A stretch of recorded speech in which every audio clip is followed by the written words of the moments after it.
Assalamualaikum warahmatullahi wabarakatuh. Perkenalkan, nama saya Tom Irianto, Teknik Informatika.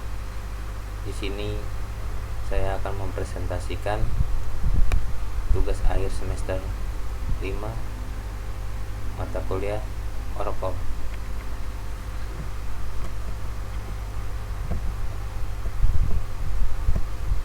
Materinya sebagai berikut.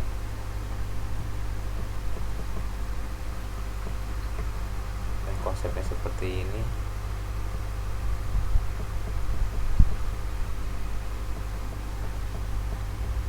Programnya satu deretan langkah-langkah. Pada setiap langkah dikerjakan suatu operasi aritmetik atau logika. Pada setiap operasi diperlukan sejumlah sinyal kendali tertentu. Fungsi kontrol ini seperti ini. Dan di sini ada komponen yang diperlukan.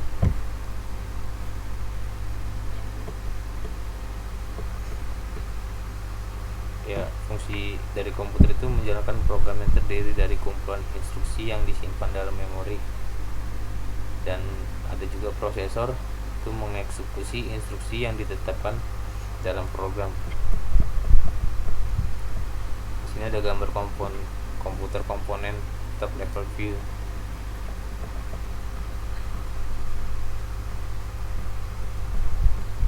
Di sini ada gambar siklus instruksi two step fetch cycle. Program counter PC berisi address instruksi berikutnya yang akan diambil.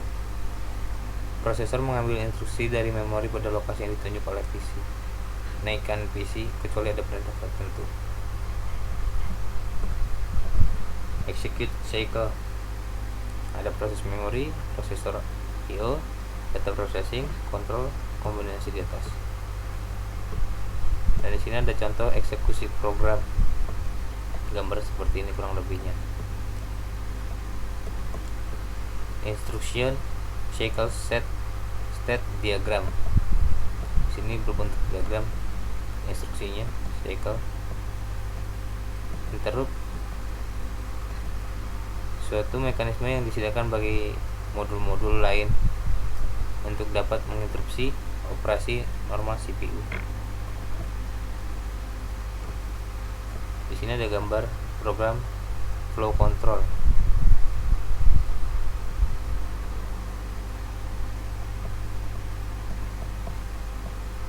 Program timing short seperti ini kurang lebihnya. Di sini ada program timing long, program waktu panjang seperti ini. Siklus interupsi seperti ini. Multiple interrupts seperti ini. Dan yang ini sequential, gambarnya seperti ini. Nah, seperti ini. Lanjut koneksi. Semua unit harus bersambung. Unit yang berbeda memiliki sambungan yang beda. Koneksi memori menerima dan mengirim data, menerima address, menerima sinyal kendali. Koneksi input atau output itu serupa dengan sambungan memori. Output yaitu menerima data dari komputer, dan input menerima data dari peripheral. Sambungan input atau output itu menerima sinyal kendali dari komputer, mengirimkan sinyal kendali ke peripherals, contohnya spin disk. Dan di sini ada CPU connection, yaitu membaca instruksi dan data, menuliskan data, mengirimkan sinyal, dan menerima. Bus.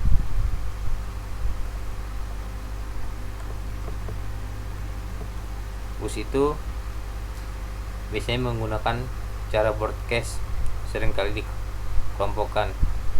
Satu bus berisi sejumlah kanal atau jalur. Contoh bus data 32 byte berisi 32 jalur. jalur sumber tegangan biasanya tidak diperlihatkan. Dan di sini ada data bus. Membawa data tidak dibedakan antara data dan instruksi. Lebar jarum menentukan performance dari 8, 16, 32, 64 byte. Di sini ada address bus, control bus, dan di sini ada gambar skema interkoneksi bus.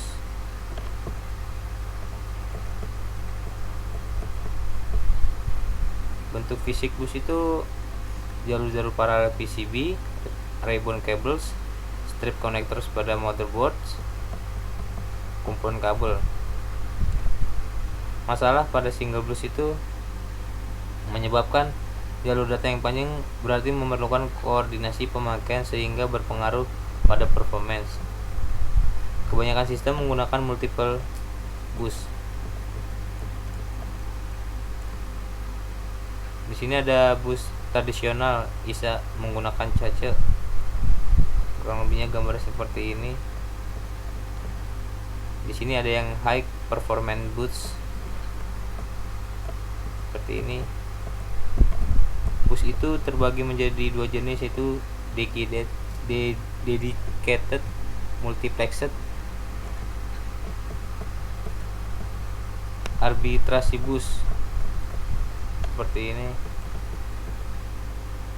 Arbitrasi centralized, ada satu hardware device yang mengendalikan akses bus, bisa berupa bagian dari CPU atau terpisah.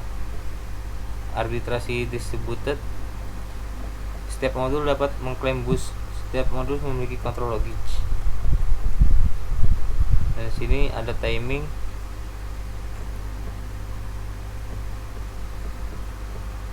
Dan gambarnya seperti ini, synchronous timing diagram. Diagram timing seperti ini kurang lebihnya. Bus PCI itu ada 50 jalur.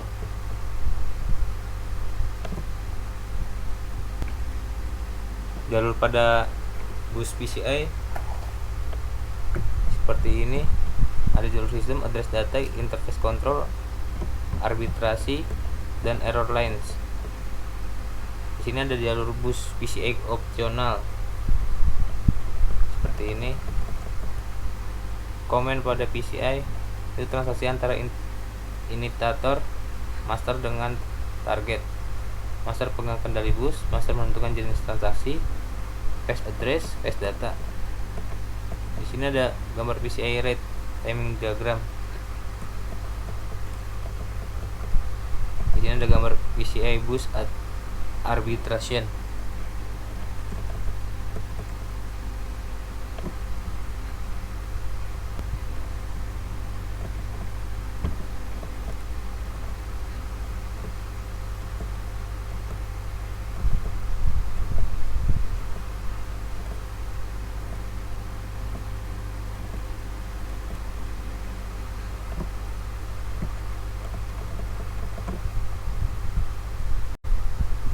Selanjutnya ada struktur dan fungsi prosesor.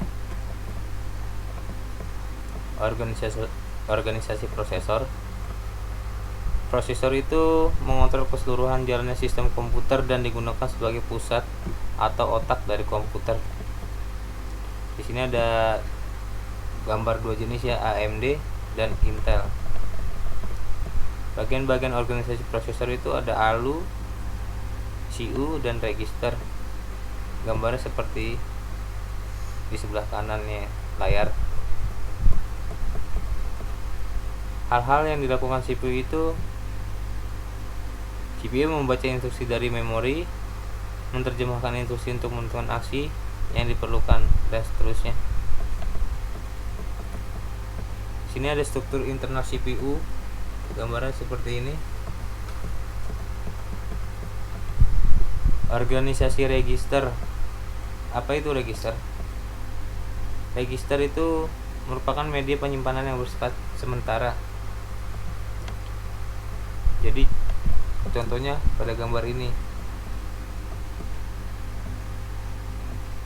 General purpose register itu digunakan untuk mode pengalamatan dan data. Akumulator, base register, counter register, data register. Register alamat itu digunakan untuk mode pengelamatan, segmen registrasi, register index, stack pointer. Dan register data digunakan untuk menampung data. Register kode status kondisi, flag, kode yang menggambarkan hasil operasi sebelumnya.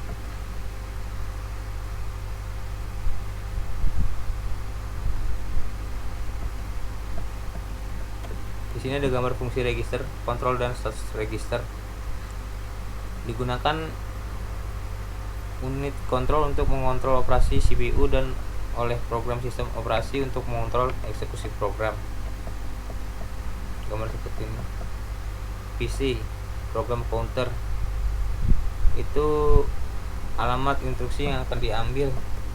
Instruction register itu berisi alamat instruksi terakhir. Memory address register berisi alamat data dalam memori. Memory buffer register itu data yang dibaca dari memori yang diteruskan ke memori. Program status word berisi bit status yang menunjukkan kondisi CPU pada saat bekerja. Di sini ada keterangan PSW sebagai berikut. Siklus instruksi.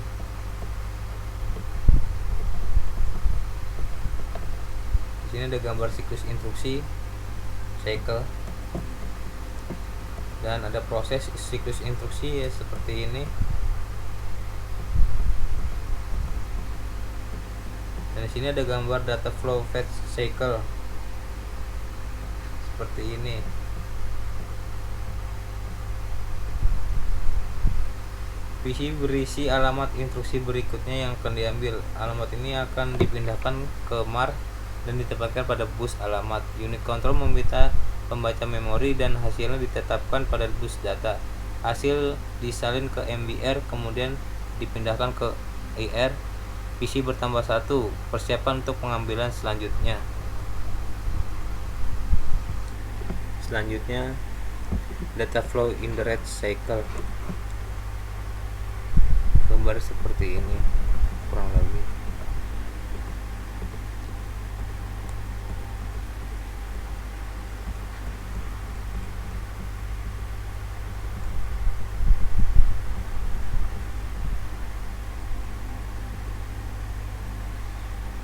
Pipeline, suatu cara yang digunakan untuk melakukan sejumlah kerja secara bersama tetapi dalam tahap yang berbeda yang dialirkan secara kontinu pada unit pemrosesan. Dengan cara ini, maka unit pemrosesan selalu bekerja. Dekomposisi instruksi pipelining. Ada FI, DI, CO, VO, AI, VO. Di sini ada gambar timing diagram for instruction pipeline operation.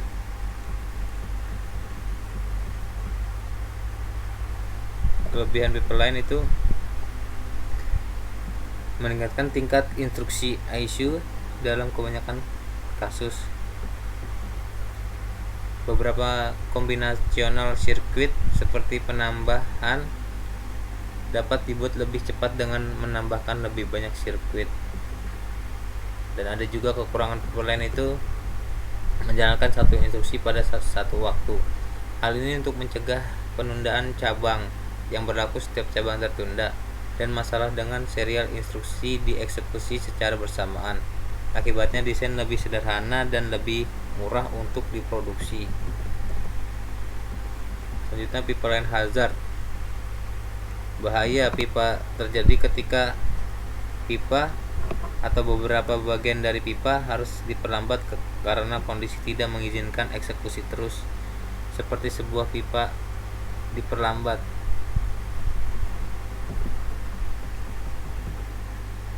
Branch prediction, teknik di mana prosesor memungkinkan mengamati terlebih dahulu di dalam software dan melakukan prediksi percabangan atau kelompok instruksi yang akan dieksekusi berikutnya. Di sini ada flowchart branch prediction ya. Di sini ada keluarga prosesor x86. Di situ adalah nama umum dari arsitektur mikroprosesor yang pertama kali dikembangkan dan diproduksi oleh Intel. Arsitektur ini juga dikenal dengan nama x86. X86 itu dibagi menjadi beberapa poin penting. Pertama, register organization, flex register, control register. Register organization itu memiliki beberapa jenis, di antaranya sebagai general, segment, flex, numeric, control, status, take word. Dan general itu digunakan untuk semua jenis instruksi x86 dan juga dapat digunakan untuk menampung operasi dari kalkulasi alamat. General juga dapat melayani tujuan khusus. Contohnya, instruksi string digunakan untuk muatan dari ECX, ACE, dan ADE. Di sini ada gambar ilustrasi register prosesor. Segmen itu ada 16 bit, berisi selektor segmen. Segmen ini juga berisi instruksi yang sedang dieksekusi dan stack segmen SS, yaitu register berisi segmen user visible. Di sini ada gambar ilustrasi jenis segmen. Flex itu terdapat 32 byte. Flex berisi kode, kondisi, dan berbagai mode bits. Di sini ada gambar ilustrasi jenis flex. Flex register itu berfungsi menandai adanya kondisi prosesor dan membantu mengarahkan kendali operasiannya. Di sini ada instruksi pointer, numeric, status, take word. Flex itu memiliki beberapa poin penting juga, diantaranya sebagai TF, trap flag, IF, DF, IOPL, RF, AC, ID. Di sini ada gambar ilustrasi flex register seperti ini. Kontrol register itu menjalankan 4 kontrol register dan juga mengendalikan aspek operasi pada prosesor kecuali CR0, baik 32 byte maupun 64 byte terpanjang, tergantung apakah implementasi mendukung x86 atau tidak, serta 64 byte arsitektur dan CR0 register berisi sistem kendali flag. Di sini ada gambar ilustrasinya.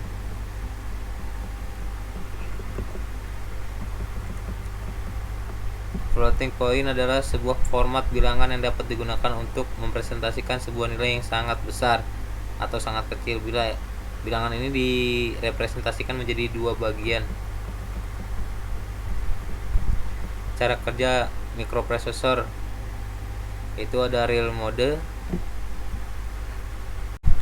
Real mode itu prosesor dapat mengeksekusi instruksi 16 byte yang menggunakan register internal serta dapat mengakses hanya 1024 kilobyte. Protected mode itu sebuah modus yang terdapat proteksi ruang alamat memori yang ditawarkan oleh mikroprosesor untuk digunakan oleh sistem operasi. Virtualnya itu sebuah prosesor Intel x86 berjalan dalam modus terproteksi yang mengizinkan aplikasi-aplikasi 16 byte real mode agar dapat digunakan dalam sistem operasi. Compatibility mode itu menjalankan instruksi 32 byte dan bekerja sebagai prosesor yang mengalamati memori 44 GB. Real mode itu modus prosesor 64 byte yang bekerja mengakses memori lebih besar daripada 4 GB dan menjalankan aplikasi 64 byte.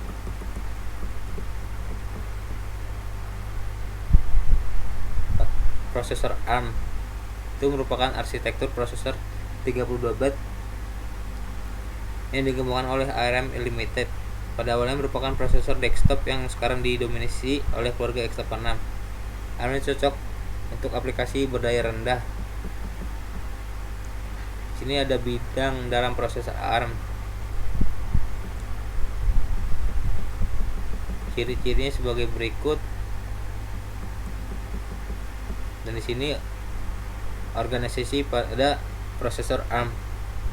Data bertukar dengan prosesor dari memori eksternal melalui bus data.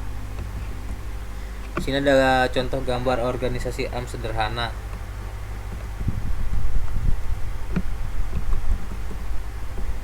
Mode-mode proses yang digunakan pada proses ARM itu ada user mode, system mode, executional mode.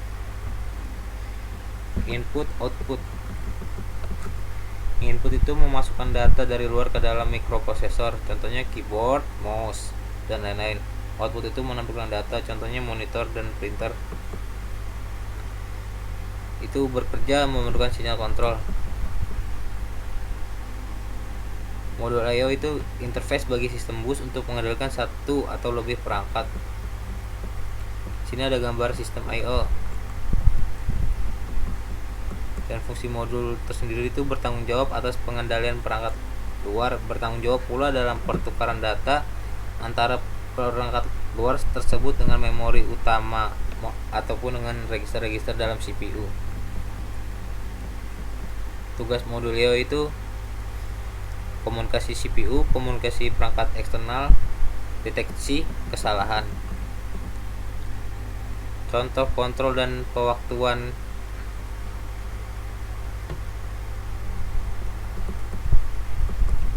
komunikasi CPU dan I/O seperti ini. Ada command decoding data, status reporting, address recognition.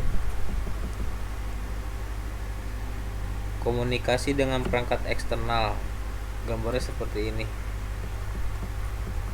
Buffering itu tujuan utamanya mendapatkan penyesuaian data sehubungan perbedaan lanjut transfer data dari perangkat peripheral dengan kecepatan pengolahan pada CPU. Dan deteksi kesalahan itu apabila pada perangkat peripheral terdapat masalah sehingga proses tidak dapat dijalankan, maka modul I/O akan melaporkan kesalahan tersebut. Misalnya kertas tergulung, tinta habis, kertas habis, dan lain-lain.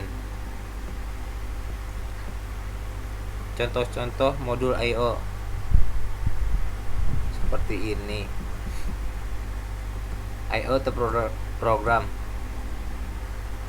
Satu, pemerintah kontrol untuk mengaktifasi perangkat peripheral dan memberitahukan tugas yang diberikan kepadanya. Perintah tes ini digunakan CPU untuk menguji berbagai kondisi status modul I/O dan peripheralnya.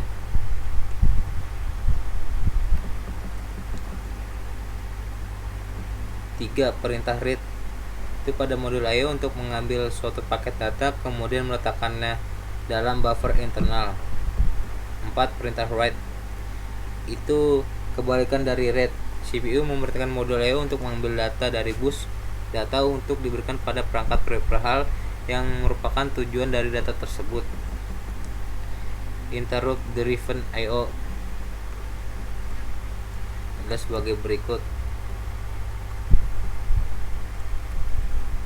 Selanjutnya ini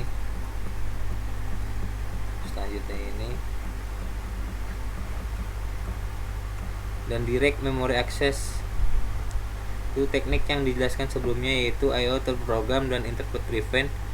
I/O memiliki kelemahan, yaitu proses yang terjadi pada modul I/O masih melibatkan CPU secara langsung. Hal ini berimplikasi pada kemajuan transfer I/O kerja CPU terganggu karena adanya interupsi secara langsung. Di sini ada prinsip kerja di DMA. CPU akan mendelegasikan kerja I/O kepada DMA.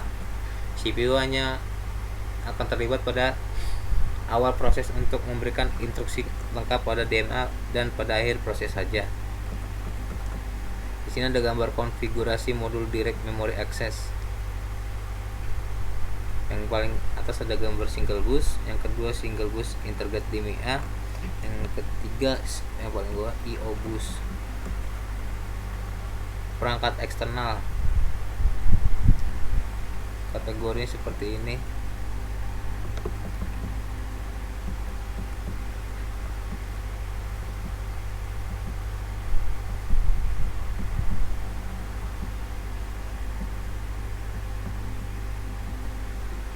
Urutan langkah-langkah pemindahan data dari peripheral ke CPU melalui sebuah modul I/O. Modul I/O memberi jawaban atas permintaan CPU. Selanjutnya data dikirim ke CPU setelah diadakan sinkronisasi panjang data dan kecepatan transfer oleh modul I/O sehingga paket-paket data dapat diterima CPU dengan baik. Permintaan dan pemeriksaan status perangkat dari CPU ke modul I/O. Modul I/O akan menerima paket data dengan panjang tertentu dari peripheral. Apabila perangkat eksternal telah siap untuk transfer data, maka CPU akan mengirimkan perintah. Ya, cukup sekian video presentasi saya. Bila mana saya ada kesalahan ucapan atau perbuatan, saya pribadi minta maaf. Wabillahi taufiq wal hidayah. Wassalamualaikum warahmatullahi wabarakatuh.